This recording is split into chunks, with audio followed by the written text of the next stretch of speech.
macam ni lah. Kita bagi 3. Dah selesai.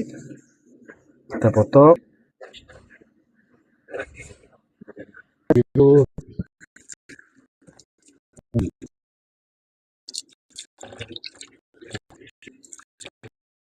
Ini dia guys, pork belly tadi yang kita potong dan juga telah dibersihkan. Kita masukkan 1 cawan air, 1 sudu, 2 sudu cooking wine, 1 sudu,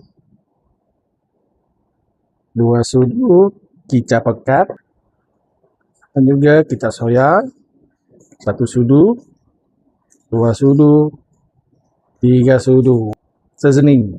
Nah, kita pakai 1 sudu saja. Lepas itu kita masukkan gula, kita kacau.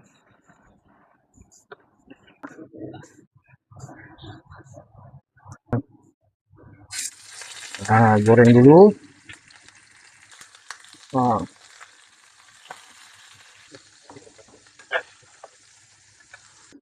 Kita nak angkat dia.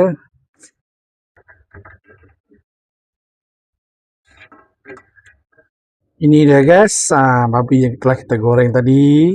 Kita ambil minyak yang tadi, letak di sini sedikit.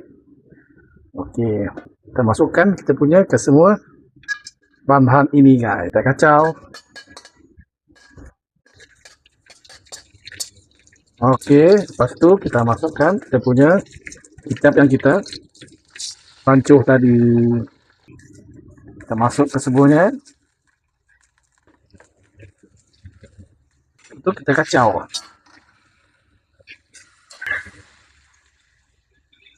Kita kacau lagi. Okey guys, kita punya babi pun sudah masak. Kita matikan api. Nah, kita asingkan, lepas tu kita potong nanti. Kita ambil atas habis. Alright guys. Kita nak potong dia. Nah. Hujan guys, hujan.